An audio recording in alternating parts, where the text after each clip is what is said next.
Hello everyone, it's a hoodie day because it's very windy outside and it's a floss tube day.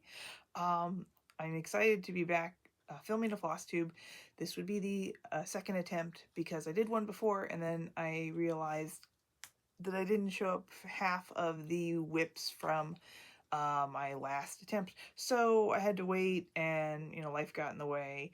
And so I'm going to try this again and I'm going to do my best to talk loud because it's a very windy day outside. So I'm dealing with wind and dog noises and car noises, life noises, etc.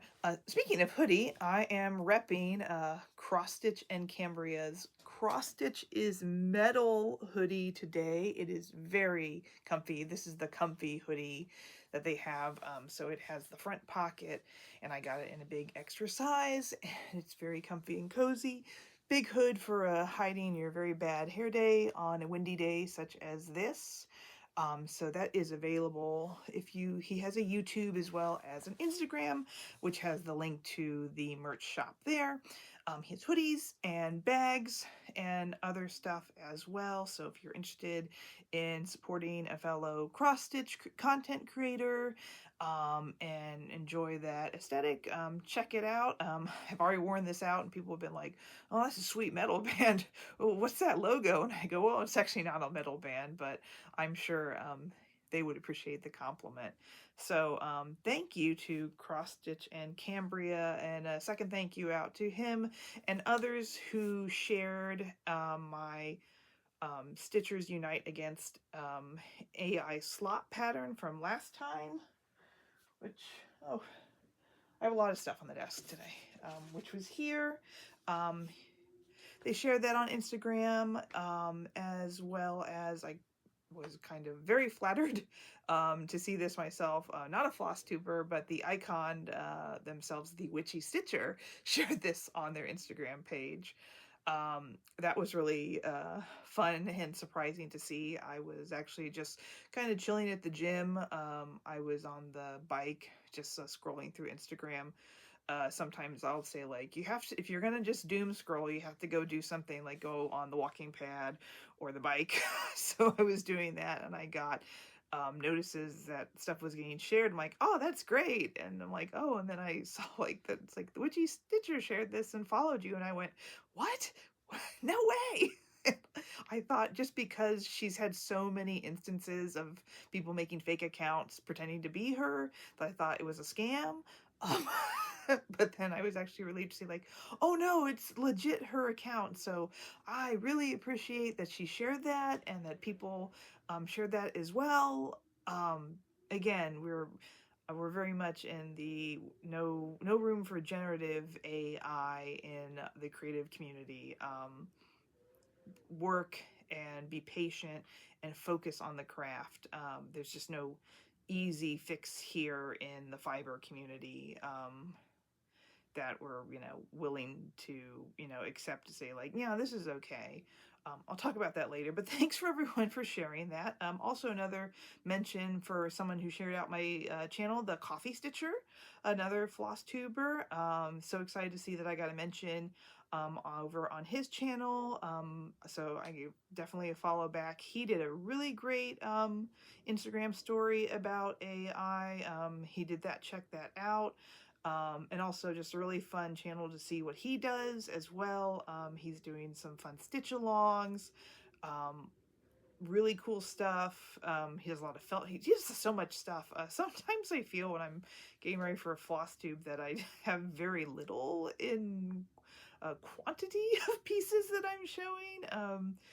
But I do what I can, and other people do what they like to do. But he's doing some really cool stuff.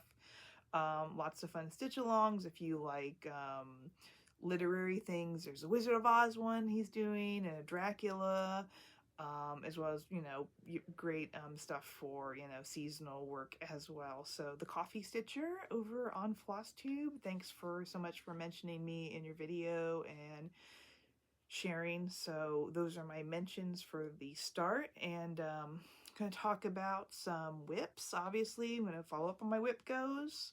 That's what I forgot to do last time.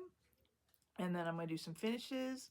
And then I thought I would also talk about, topic would be the alternative America 250 ideas for stitchers. So I'll talk about those a little bit. So let me start off with the WIPGOs from January, which is what I forgot to do last time. So again, it's like, I need that desk from Parks and Rec where they stick Ron Burgundy and it's just completely circle and he just spins around all the time. So let me pull up the first one, which was Carolyn Manning Designs The Pumpkin Harvest. This was one of my January calls. It doesn't look like a lot. Again, my goal is for my WIPGOs is 7 days of work. I don't really put a stitch count there because sometimes it's literally, I sit down at the end of the day and I maybe get like 20-30 minutes in. That's all I can spare. Or I might sit down and do a big session. So for the most part, I kind of focused on getting more of these pumpkins here on the border. I finished up this strip right here and continued there. And I think I mentioned this previously. My goal on this piece is to finish the border and hopefully that it will all come together like so. And that will be a finish that those pieces will meet. And then there are these 4 big pumpkins that kind of incorporate all of the major orange colors. There's only about 9 colors, and yes, 9 or 10 colors in this whole piece. And I believe the 4 main pumpkins in the middle incorporate all of them. So I got about, I think, 17 or 1800 stitches done on this one. So it didn't really look like too much comparatively, but that was mostly in a lot of border work and some flowers down here. So that's what I got done in January, and then February came up and I decided that, okay, I think, I'm ready to move on to the next piece, and I will put this away until it is called up again, or if I feel the itch, I will start it back up as well. So that was the first January WIPGO call, and a success because I got 7 days in on that. Not as many stitches as I got on my second piece for January, which is my Fantasia Sal by the Story Stitcher. And this one is one of my longest whips, oldest whips. The Sal is no longer a Sal. It is done. It is completed. If you go find it, you will see exactly what it looks like. And I had been struggling with it because I had said before, all of these blocks, which they kind of appear small and not very detailed, but they are about 1100 yeah, I can talk. 1100 stitches in each block. And when they released them, these were released in 2 weeks, every 2 weeks, or every 3 weeks they came out with one, as well as the frame, which is Mickey Mouse from The Sorcerer's Apprentice with the rock, and then the frame is reminiscent of the waves that happens when he puts on the sorcerer's hat. So I was working through this, and off and on, just kind of like, not feeling the mojo. I had gotten to about here, and then I think this was probably a hard point here was when I was doing the soundtrack, and there's only 2 colors, but there is probably 1,000 stitches of the same color right here. Another thing about doing this piece is I picked up a piece of linen, and I kind of thought if anything on this piece, like, I enjoy stitching it because I enjoy Fantasia. It's one of my favorite Disney movies, but this is also a good practice for me to work on my stitches when I'm working on linen, and finding that, sometimes a challenge, because especially here I was just like, I just want to get this square done as soon as possible. And so there were several times where I was stitching in hand and going as fast as possible going through here. Like, I just want to get this done. But then I found myself enjoying working on this a lot more than I thought I would, because I almost was feeling like, have I entered the spite stage of stitching this? That it's like, it's so old and I want to get it done, and we're so committed to this that I feel like it needs to get done. But then I just kind of found myself enjoying it. I think once I finally got all my colors that I needed, then I was having a lot more enjoyable time going through it. So we finished up the first scene from Beethoven's seventh, the Pastoral Symphony. So we have the little Pegasus, and then finished up some more of Mickey here and the frame. So he is complete, and he's just supposed to be here. So he's faceless. I think a couple people, when I'm in the Facebook group for Story Stitches, some people actually did chart this, and so you could see Mickey's eyes, but I kind of enjoy, since the characters are faceless here, we don't see like the details on the faceless. I think I'm just going to keep Mickey as is. And so we've gotten here to the next part of the Pastoral Symphony, which are the centaurs here, and kind of like enjoying this little detail that we have, mostly focusing on the background, the landscape, and the architecture, and that the characters themselves are just kind of small. They're not the main focus, and that kind of goes a little bit back and forth with these pieces.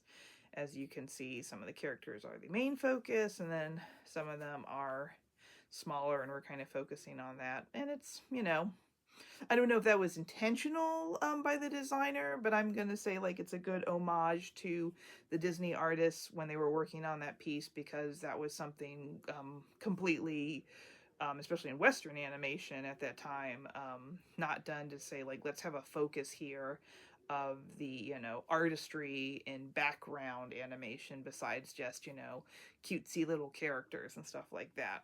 So we have the last parts that we have to do on this one is we have Dionysus here, and then Zeus, and then Diana will finish out the pastoral scene from Fantasia. They actually go right here. I'm trying to chart it out so that I actually do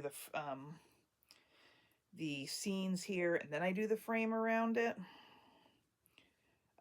So that I don't just start stitching the frame and going from there and then realizing I miscount, because I'm doing this on linen and I don't get a chance to grid. So that's my one kind of hang up on that, is I don't grid on linen because I find it, well, kind of very hard to do. If you grid, I would love to know, but I've never seen a technique that kind of shows a good way to grid on linen versus just kind of the smoothness that you can do it on Aida fabric. So we have Diana, and then we have the Dance of the Hour with the hippo and the crocodile, which you could actually make a bunch of blocks of those. There are a lot of animals in that short sequence. Then we have the Night on Bald Mountain with Chernabog, and then the Ave Maria to close it. So we're more than halfway done with Fantasia. I would like to finish this year in 2026, because it's been around for a long time. So we will see when it gets caught up in the WIPGO, or if I get a stitchy bug and I finish it out there. But we do have a lot of gray and a lot of blue to finish out, so it's not a small, this is a large project. So that's where I got with January. So those were January WIPGOs. Got them marked off to my metrics. So then we moved into February, and February's WIPGOs were a call of one piece, and then the other ones was finish a small. Had some squares where I just said finish a small project. So I'll show my smalls, but my other project was Teresa Kogut's Silhouette Witches, which is another project that has been an older project that I've been working on. And so I've been stitching this, and I feel like I still have the good stitchy bug on this project that I want to finish this one. I want to keep it up here on my Q-snap, on my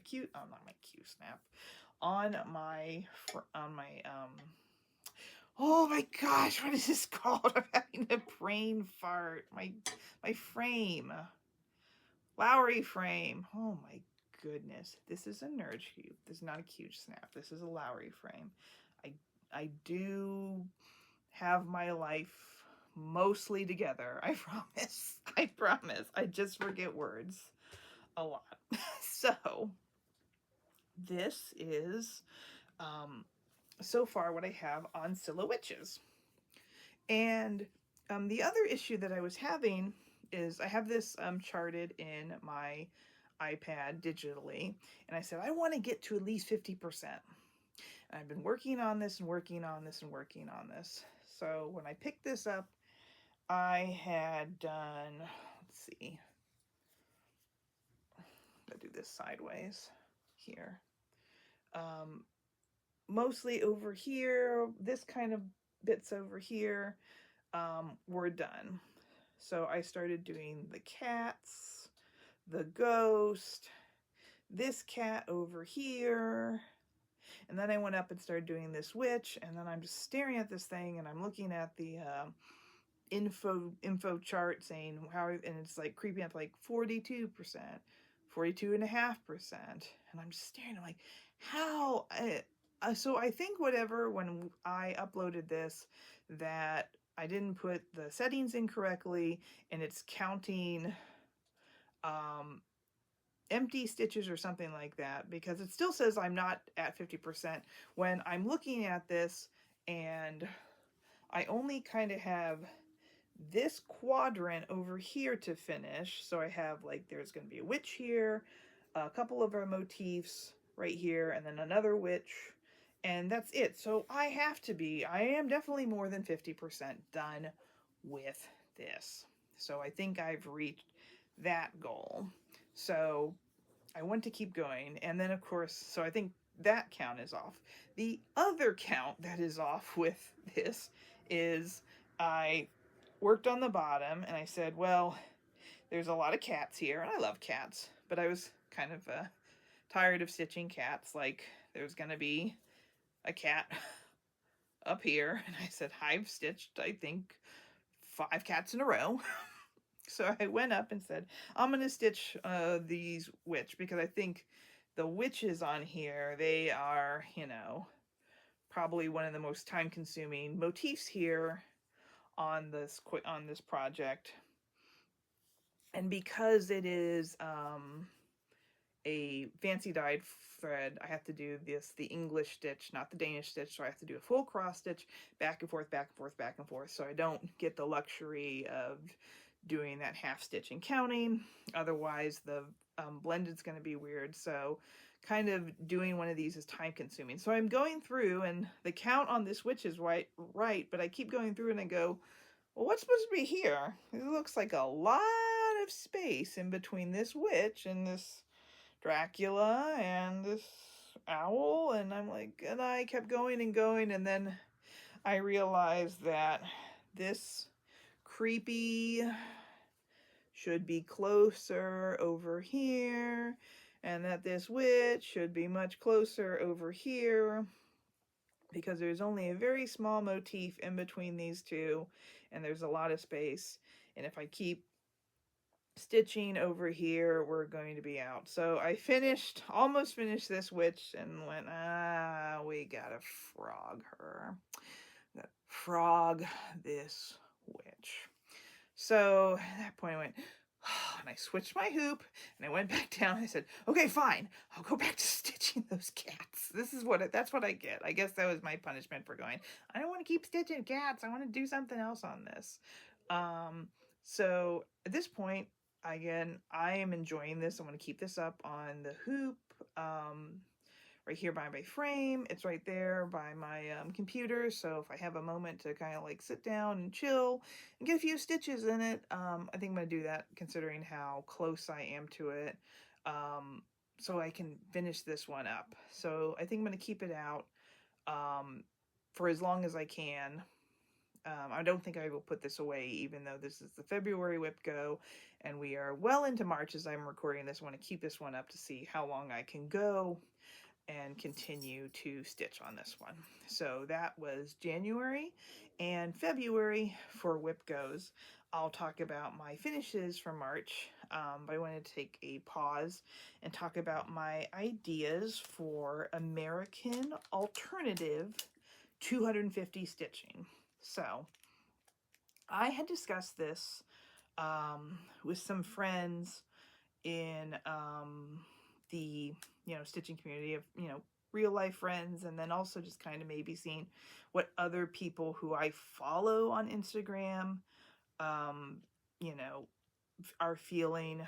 There is as you know, it's 2026. It will be the 250th anniversary of the American Declaration of Independence.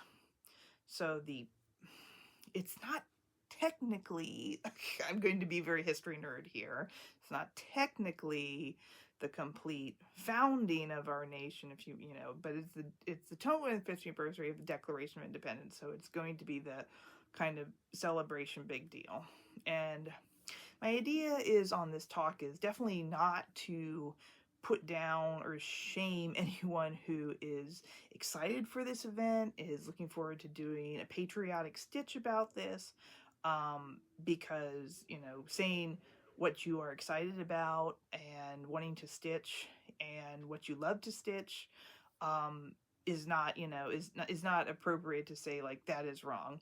My thought was, we're sitting here in this time with this regime and saying, how like patriotic do you feel about what's going on in our country to really go like, I feel like totally comfortable and motivated to stitch something that is kind of basic patriotic. And I don't. I don't feel like stitching Stars and Stripes and 1776. I certainly don't feel like stitching God Bless America. I feel like stitching like America, you in danger, girl. So, I was trying to think of an idea of if you wanted to,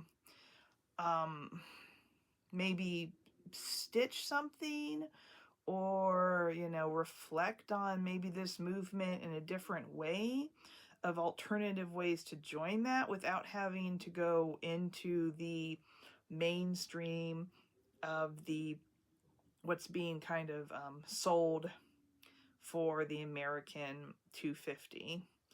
And again, that's also not to, shame anyone who is, a designer who is making stuff to market towards that, because that's capitalism. That's America.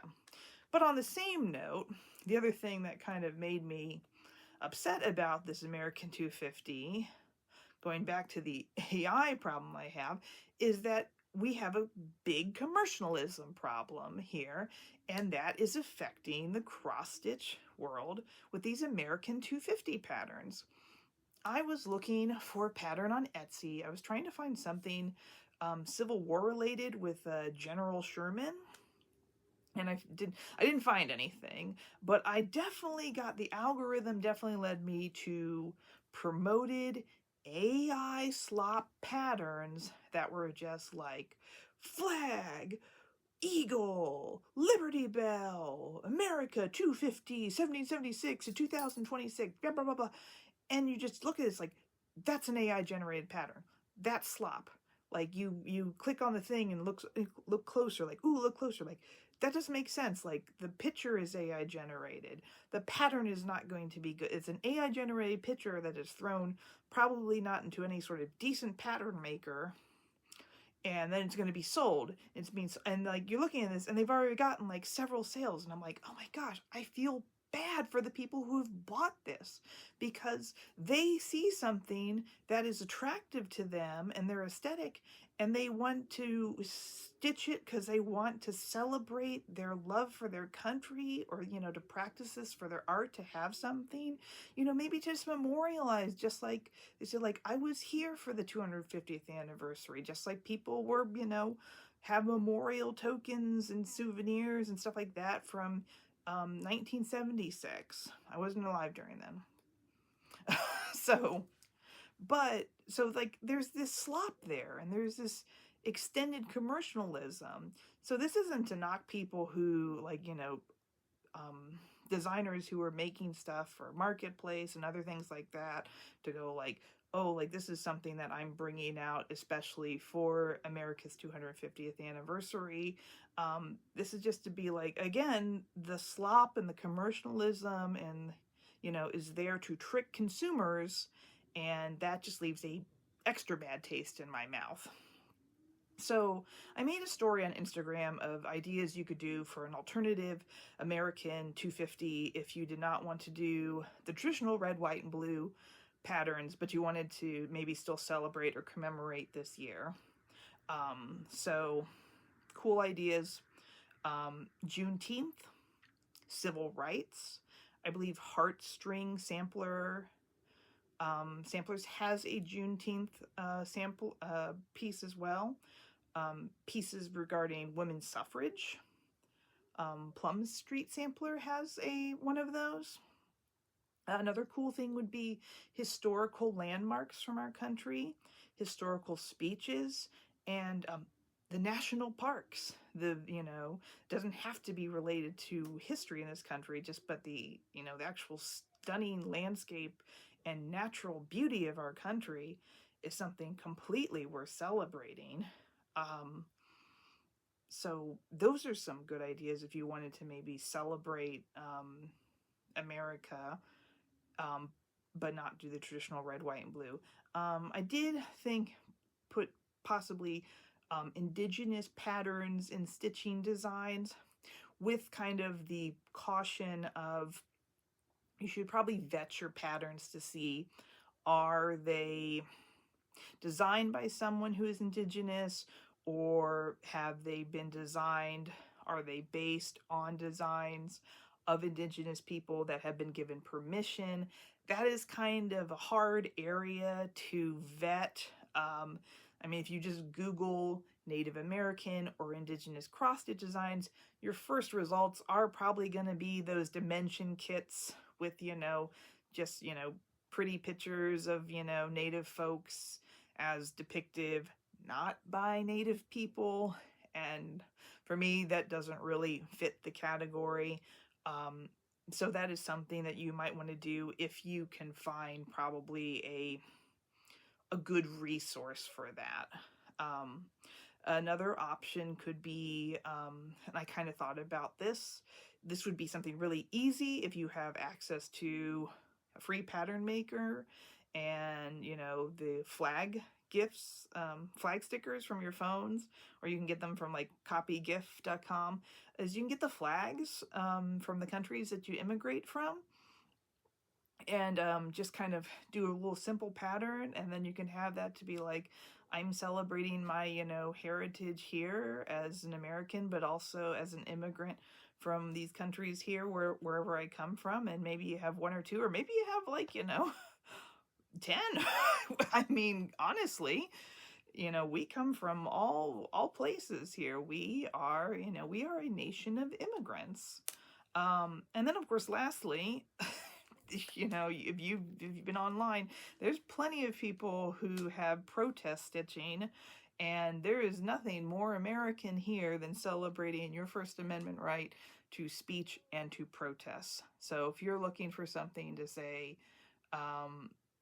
proud of my country but still ashamed of the actions, protest stitching is something as well that you could consider doing. And I think that's just still as American as apple pie. It's okay if you disagree with me. That's totally fine. It's also okay if you have been listening this to me and you're like, wow, that's great. I'm not an American. And I say, good for you. Good for you. Thank you for putting up with my little thing, my little break right there. You're like, thanks, but I'm not American. But anyway, just my kind of thoughts. I did buy a silly pattern that I thought I could do for the American 250.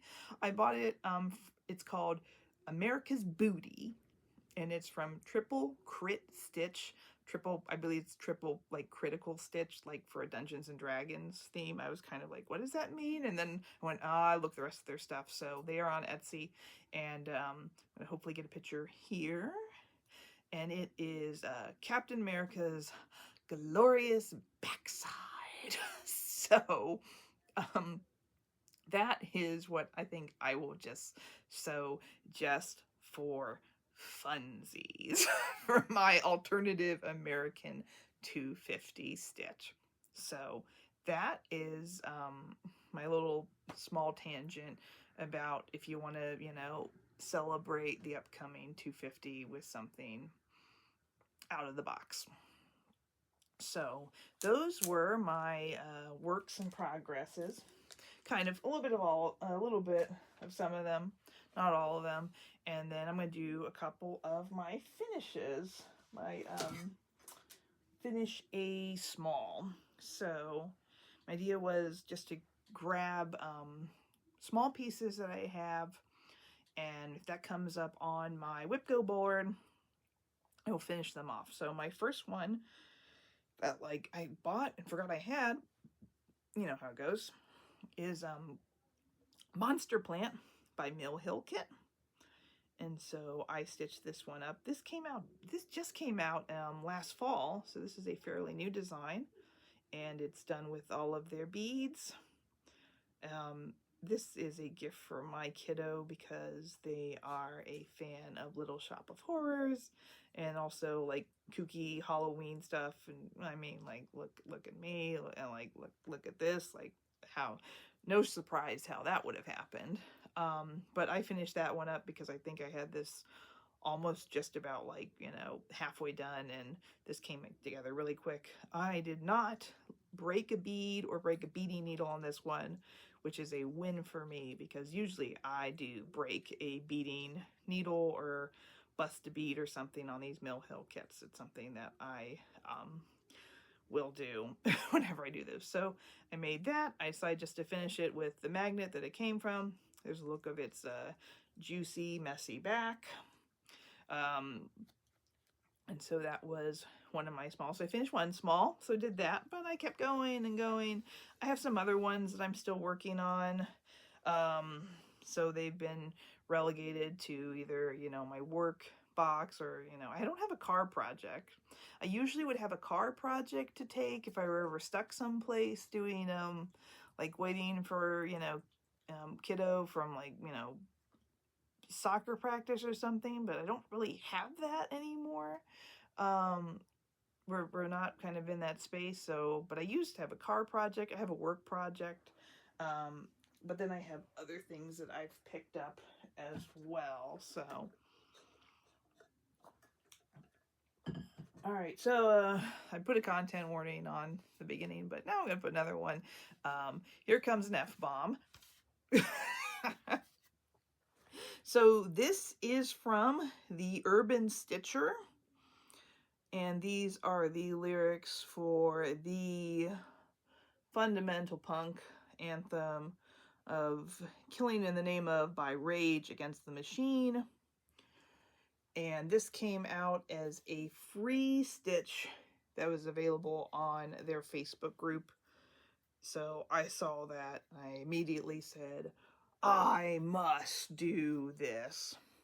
And, well, many reasons. First of all, besides the lyrics and the message, I mean, this is in one of my, probably top 20 songs of ever.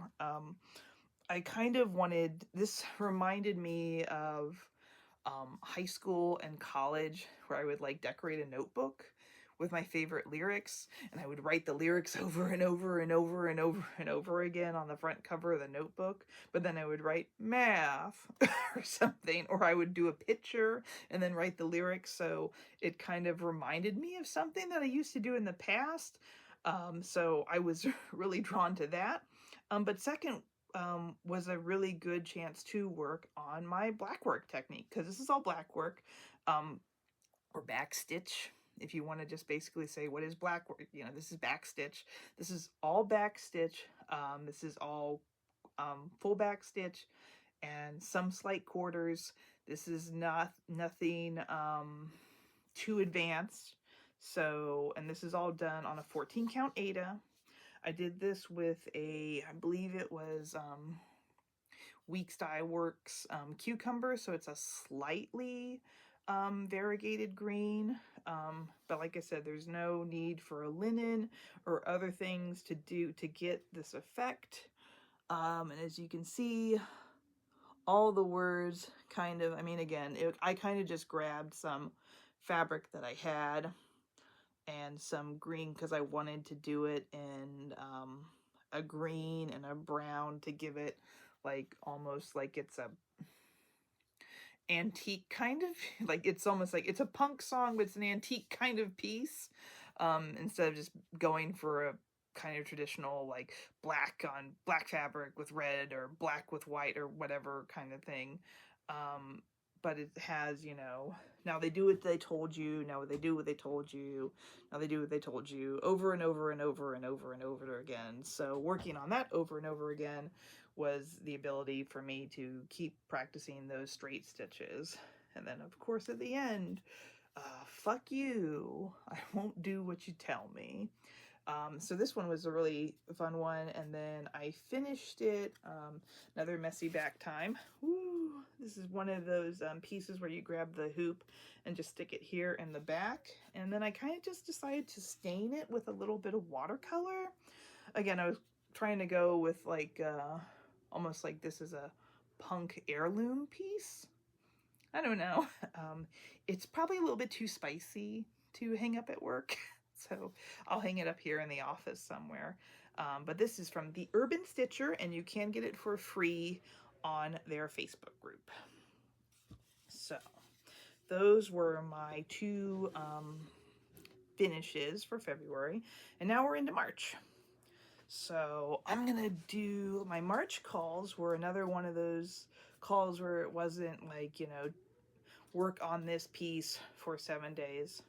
So I got an owl project was one of my calls, and then a Halloween wild card was one of my calls. So I had a bunch of ideas I could start for Halloween and for owls, but I guess I decided to be responsible and go, I have two things that are already kitted up, so I should start those. So let me grab the first one, which I will say, even though this was kitted up, I still had to like search my craft place like 3 or 4 times to find where it was.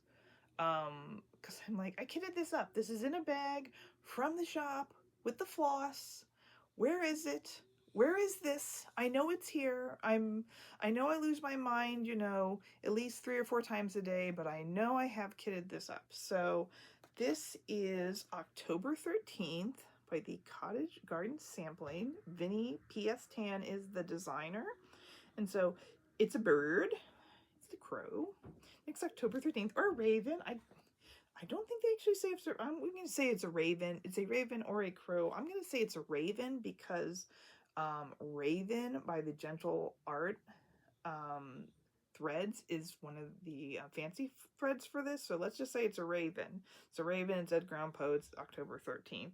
So this was one I had kitted up that I had bought in a local shop. So I bought almost all the thread for it. And I found it and I started it. So that's my Halloween project. So this is what we've started so far. And just his raven legs. And I'm starting here on the pumpkin. So I actually just saw someone who finished this in one of my WIPGO groups, and it looked really, really good. So I am kind of really motivated to finish this one. It's only about 100 by 130 count. So it's, again, not a very tall project and not too many colors, only about like 10 or 12 colors. So I'm excited to work on that and maybe get a little bit more of him done. I think I've reached my 7-day goal, but I would like to finish this pumpkin, just because we have a lot of colors. These two greens are very close to each other, and I would like to finish those out along with the off-white that goes in between them. And then the rest of this pumpkin is up in gray. So I feel like if I got the pumpkin done, I would get a little bit more comfortable about finishing up the rest of the raven. And then I don't think the border would take me too much time. And then hopefully get this done before October. But this might turn into another finish a small if that pops up back on the whip board again. So this is October 31st. And since we're sticking with birds, I thought like, well, March has become bird is the word. My next one is an owl project, but you can't see the owl. So I don't have a picture of this, and I kind of debated not showing it because this is under the full moon, and this is by the TripleCrit, but this was an exclusive for Lindy Stitches under the harvest moon. So I do not believe that it is going to be released yet. I believe that Lindy Stitches has the exclusive right to this piece. So hopefully when I get a little bit more, you can see it, and then maybe, you know, no, maybe, it will probably be released before I ever finish this piece. So then if you're interested in it, you can buy it. But I started working on this because I had bought it from the Harvest Moon Hangout, and it was all kitted up. And so I had all the thread for it, and I was really excited because the model was stitched up on this chalkboard black witchlet fabric, which is like my favorite. I actually like this black fabric probably the most of any kind of black fabric. This kind of this chalkboard black. I like this the best, like more than any like kind of like, you know, fancy dye or like a pure black fabric. But I have the moon, and I have part of the branch, and there will be a barn owl here in the middle as well as a lantern for this project. So, but I just started this a couple of days ago, so I need to get some more work into it. But again, and this is the other issue, is because we have a darker fabric, I didn't grit it like I would usually do. We'll see how far I can get through with that without going to grit it either with thread or something like that. But I feel if I get this branch done and then the moon, I'll have a good guideline. So it's a very, you know, a very long branch here as and then the lantern down here. So I'm giving you an image of what it's going to be. So if you look up the TripleCrit, very much, you know, like it's nothing deviating from her design work that she usually does. So, but it's got a really pretty barn owl in it. It does do black on black, so get ready for that. Or you don't have to do it on the black. I feel like you do this on a gray or a midnight blue, but I'm going to do it on the black, so, you know, always a challenge. I am using a ballpoint needle on that as well to help me on that black on black. So that is my owl project for March. And then I've got 2 more things before I go.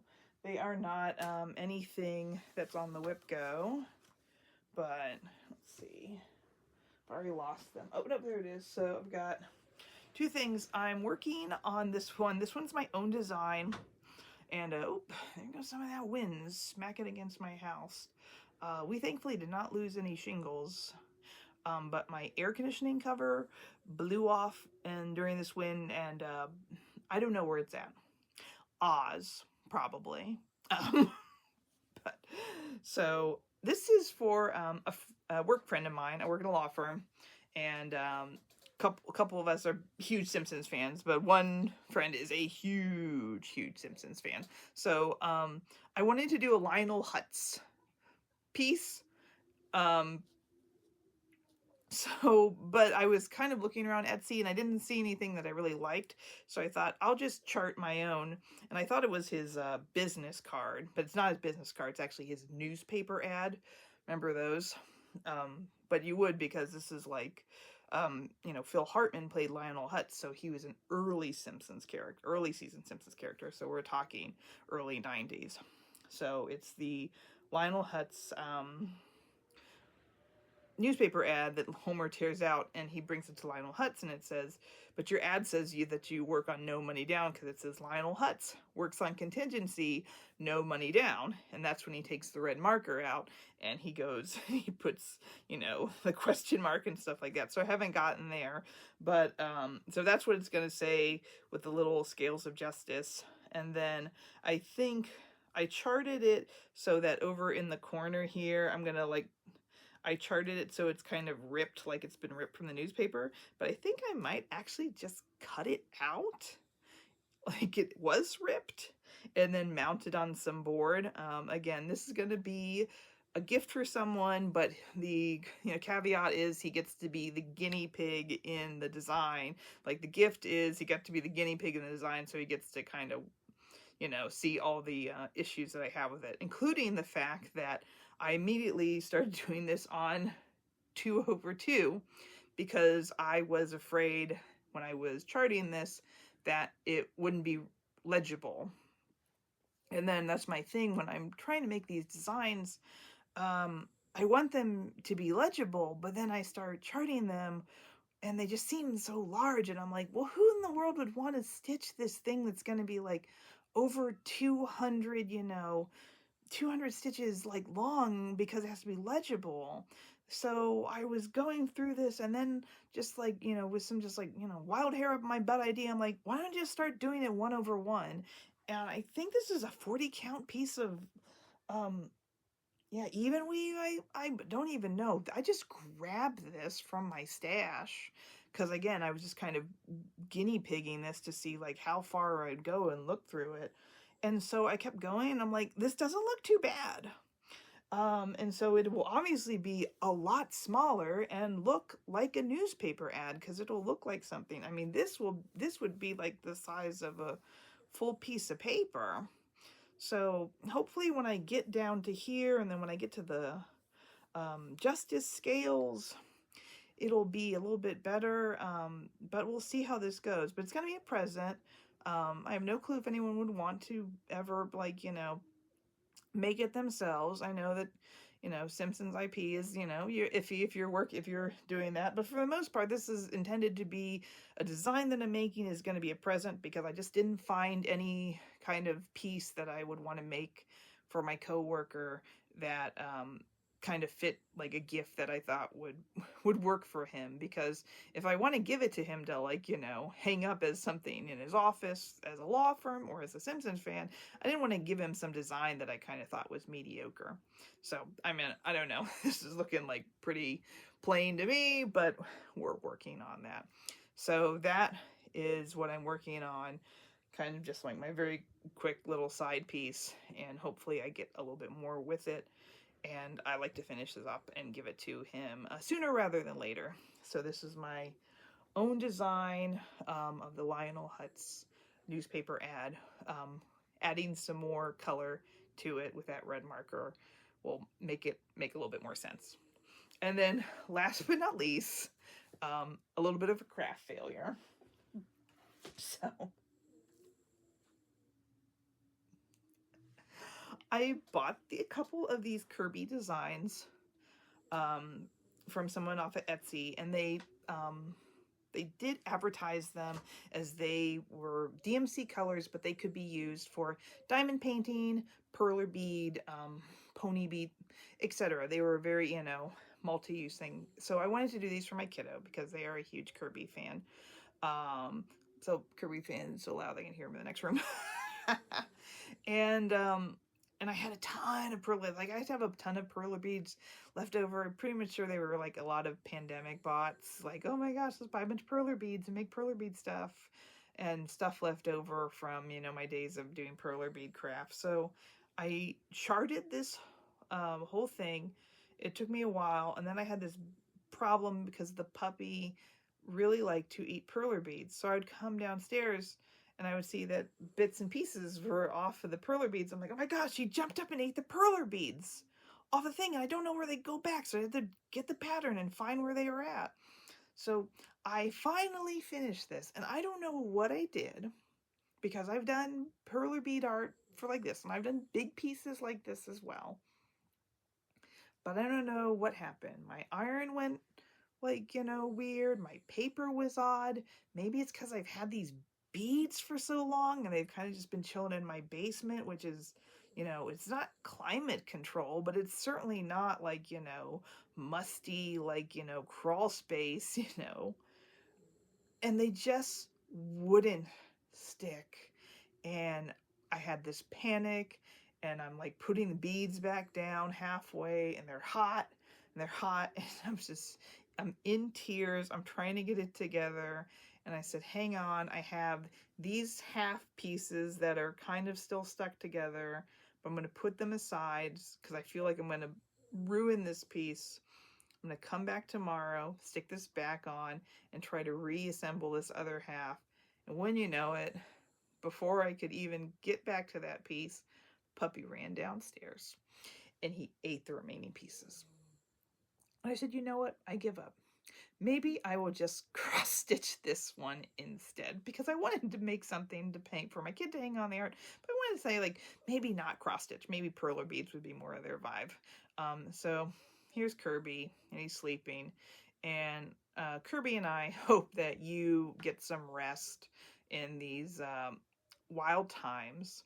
And we hope that you get some rest, get some fun stitching, and in this wild world, take care of yourselves and each other. I will hopefully be back sooner rather than later, and see everyone next time.